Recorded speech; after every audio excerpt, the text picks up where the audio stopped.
Alright, hello guys. Today we are talking all about how a hiker, trekker or backpacker can use loaded pack training in their preparations. Now, loaded pack training can be an absolutely amazing way of getting fit, strong and resilient for the trail. But time and time again, I see hikers out there just not really using this incredibly effectively. And people tend to just throw on a heavy pack, just load up a bunch of weight and get out walking. And while this can work, and like as I always say, this stuff does work for quite a few people, if you don't apply it right, you are putting yourself at a much higher risk of injury, particularly overuse injury, and also reducing the effectiveness of this type of training quite a bit.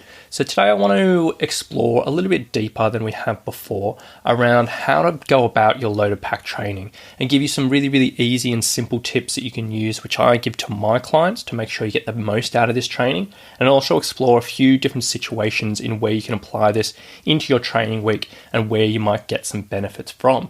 Because all in all, your pack is a hiker's, best friend. It's incredibly specific for hiking. You really can't get more specific than that. And just about anyone has access to it. Everyone can go out walking around the neighborhood. Everyone has a pack, and it really is something that anyone can be applying to their week. So I'm just going to break it down a little bit deeper than we have before.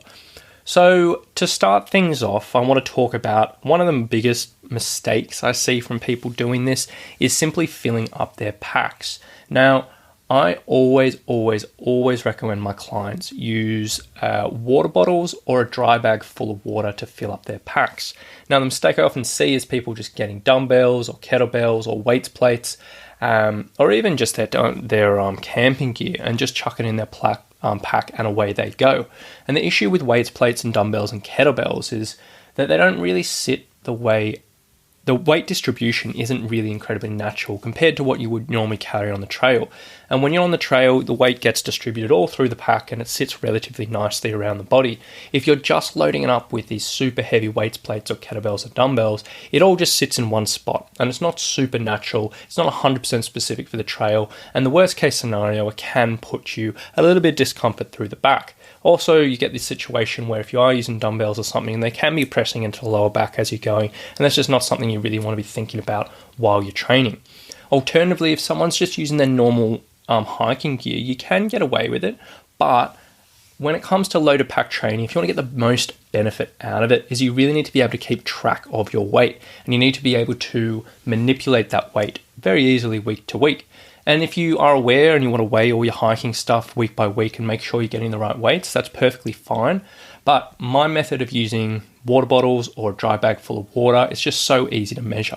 It sort of distributes the weight really well around the body, around the pack. If you are using water bottles, you can just pack the rest of the rest of the bag out with towels, and you can keep a track of what weights you're using. And it's literally, a liter of water is a kilo of weight, and it's super easy to track. So that is my 100% favorite method of either filling up water bottles or a dry bag full of water. And then the final benefit of that is for many people when they're doing this type of training, quite often they'll fatigue relatively early. And on top of that, if you've got any sort of history of foot pain, shin pain, knee pain, lower back pain, if you're carrying your hiking stuff and you're out on the trail and you start getting this pain, there's nothing you can really do. You just have to deal with it and get through it. Alternatively, if you've just got water in your bag, you can just pour out a bit of water to make yourself a little bit more comfortable, and you can come back and have a rethink and approach that in a bit of a different way further down the line. So first things first, use water bottles, use a dry bag full of water, and that is probably the best way of going about this type of training. Now, there's a few certain situations where you might apply your loaded pack walking into your training, and three really main areas you're going to be doing it. Now, first of all, I want to talk about is loaded pack, just neighborhood walking. So this is simply getting a loaded pack, walking around a park or around your block or local neighborhood. It's super simple, super effective. It doesn't really take much thought. And it's a really good way of getting a little bit of extra conditioning and hiking specific conditioning into your week if you don't have access to a gym, if you can't get out on the trail for longer hikes, or if you just sort of don't really want to think about too tough a thing. You can literally leave a pack next to your door. Week by week, you can sort of increase the weight slightly as you're going up, and that's a really effective way of training. Now, in my opinion, everyone should be doing this in some stage of their preparations. It doesn't matter whether you're doing a full backpacking trip where you've got a heavy pack on, or whether you're just doing some day hikes or you're doing a trek where you've got a porter.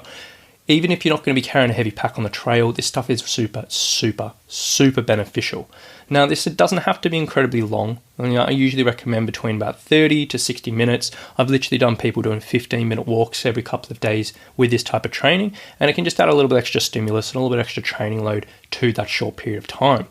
When you start off, the general rule of thumb here is you want to start off with a lighter weight than you would expect you'd be able to carry. So we're not trying to push the limits in the first few sessions here. We're not trying to really get you heaving and absolutely struggling and burning your legs or anything like that.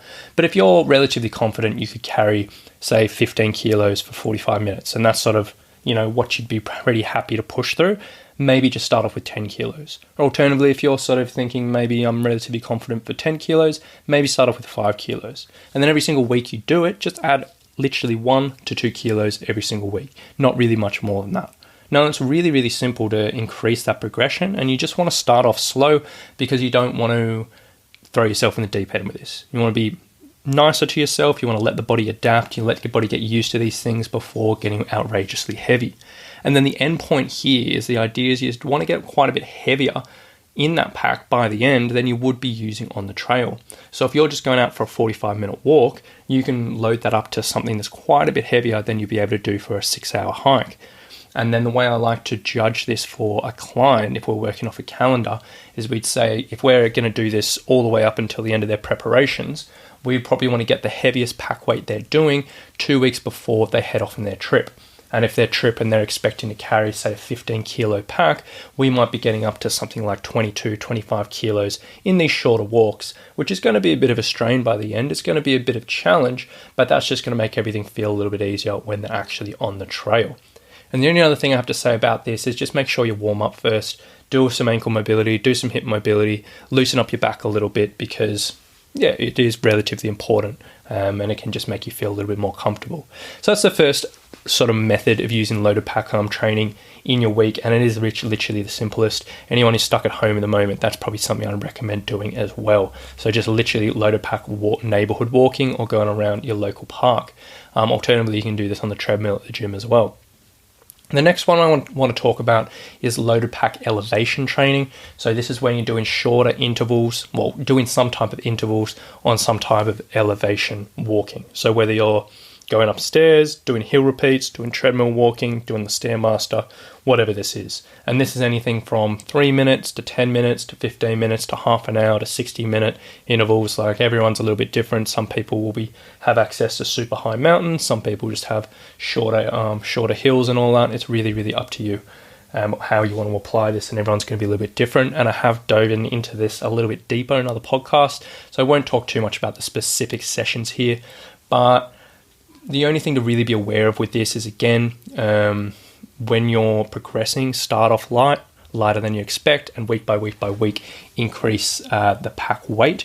And then the other thing is, if you are increasing the distance or the number of intervals you do, and also the pack weight, maybe alternate between weeks of doing that. So 1 week you might do 5 intervals with a 10 kilo pack. Next week you might do 5 intervals again, but with a 12 kilo pack. Then the next week you might do 6 intervals with a 12 kilo pack. And so try to avoid increasing both each week, both in the same week, because that's not really a great thing to go about. And the only other thing here is, when you are doing this type of training, particularly if you've got a super heavy pack, is just be wary of repeated descents with a loaded pack, because that can really batter up the feet and the knees. And so if you're doing 10 intervals and you're coming down with a 15 kilo pack 10 times, that's going to be pretty uncomfortable. So I usually recommend, if you aren't doing this super, super heavy, is if you're doing hills, fill up with water at the bottom of the hill, walk up the hill at the top, empty out your pack, go down the bottom and refill. Super simple, bit fiddly, but it is very, very effective there. Alternatively, if you're doing stairs, try to find maybe an apartment block or an office tower, climb up the fire escape. Instead of walking down the stairs, get in the elevator, go down the bottom and repeat. Or if you're on the treadmill or the Stairmaster, that's easy enough to do. So just be wary of repeated descents there. And then the third way of using loaded pack hiking in your week is simply just going out and hiking with a loaded pack. And that's pretty simple there. But here you just want to think a little bit more about just throwing on a heavy pack and just going out walking, because this is probably where I see people making the most mistakes and people pulling up with knee pain and foot pain and neck pain just because they're doing too much too soon. So again, really be strict with yourself here. Is try to avoid increasing both pack weight and hiking distance on the same week. So if you are, for a really simple example here, is if you were hiking every single week, and say for 4 weeks you might increase the distance. So you keep the pack weight the same and you do maybe first week an 8-kilometer hike, next week 10 kilometers, next week 12, next week 14. And then you're like, all right, sweet, I've done enough distance, now I want to start loading up the pack. So for the next 4 weeks, you'd just do a 14-kilometer hike each week, but then you'd increase the pack weight by a couple of kilos. You might start off with 6, then 8, then 10, then 12. Then the next 4 weeks, you can decide, do I want to keep on increasing my pack weight? Do I need to put a bit more miles under my legs? Now, there are a few different ways of going about that, but that's really simple there. And I'd probably recommend having to think about that as you go through. The other things that generally happen with this is when we are doing a loaded pack walking, and particularly when we're doing heavier stuff than we're used to on the trail, there are a few bits and pieces that often pull up a little bit sorer than you would first expect. So the thing I always hear from hikers is when they're doing this, they've been training their legs, they're getting super strong and they're going really well, but then all of a sudden their neck and their shoulders start getting a little bit tight and a little bit sore and a little bit fatigued after these sessions, which is super common because generally these areas don't get a huge amount of training in a hiker's preparations, and I probably wouldn't recommend putting a huge emphasis into that. You probably want to include a little bit in your training so it's not completely surprising if it gets sore. So in this situation, you probably, number one, if you're not doing any type of upper body training in your week, maybe just throw in a couple of exercises. It might be as simple as doing, a seated row and a push-up and doing 3 sets of that, each of those once a week. Or maybe throwing in a shoulder press or a lat pull down or something. And just a little bit of upper body training. Also, a little bit of self-mobility after the sessions and loaded pack sessions can be really effective. So getting a ball and just working it into, between your shoulder blades and your traps and just trying to release things off if it is a little bit sore. Those are the two approaches I generally recommend if people are getting sore, is just make sure you're doing a little bit of strength training through the week and you're doing some mobility and relaxation stuff after the loaded pack walking as well. And that relatively usually sorts itself out pretty quickly. The other thing that I often hear from people doing this type of training, particularly when they're doing the neighborhood walking or the elevation training, is they'll get blisters. And that's simply because they're trying to do these sessions in their just joggers. And the joggers and their, thin, tiny socks. And the body's just taking a whole bunch of extra weight, a lot of extra stimulus. And yet you just tend to get blisters. So I always recommend when you're doing this type of stuff, put your hiking shoes on or your hiking boots. And definitely, if you're not, at least wear hiking socks and wear those nice thick socks. If you really do struggle with blisters still from there, the thing I always recommend is get something called hiker's wool, which is some basically lamb wool, which you just put on under in your socks and wherever you'd usually get a blister, and it can really stop chafing. But just be aware of that because a lot of people don't think about putting on hiking socks or boots when they're doing these sessions, but generally they'll pull up pretty sore. And then finally, on these common problems often here is people often get a sore back when they're doing this stuff if they are sort of a bit of predisposed to a little bit of lower back pain. So if you are in this category and you're doing the neighborhood walking or the elevation training or even the loaded hikes, just make sure you're using poles, and that'll just keep your posture up a little bit more upright, get the upper body doing a little bit more of the work, and just stop the back taking all that pressure. So there are a few common problems I often hear with this type of stuff, but hopefully you'll be able to get on top of that. But if you do apply this type of training right into your week and you do follow those rules that I said of just slowly progressing, taking step by step, not increasing distance and pack weight in the same day, avoiding doing repeated descents with the loaded pack, you can really get an incredibly effective training stimulus from this. It can be incredibly specific and effective for the trail and without a huge risk of injury.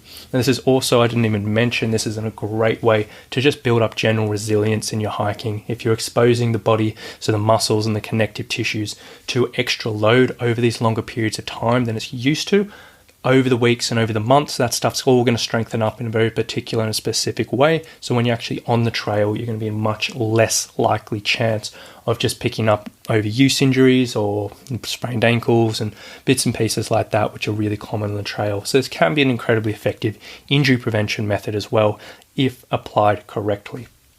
So I hope that gave you a little bit of food for thought today. It's nothing too revolutionary. It's nothing too complicated. It's nothing too new. But if you are doing loaded pack walking, have a think about those things I said. If you're not doing loaded pack walking, probably start putting some into your week. Maybe just start off with that neighborhood walking and see how you go. But as I said, it's one of my favorite things to apply into a hiker's week. It's probably about as simple as you can get in regards to training, and it's so effective. So I hope you've enjoyed this episode today, guys. If you do have any questions about this, as always, please do reach out to me. You can always join the Training for Hiking and Trekking Facebook group, in which I'm happy to answer any questions, and or you can always email me as well.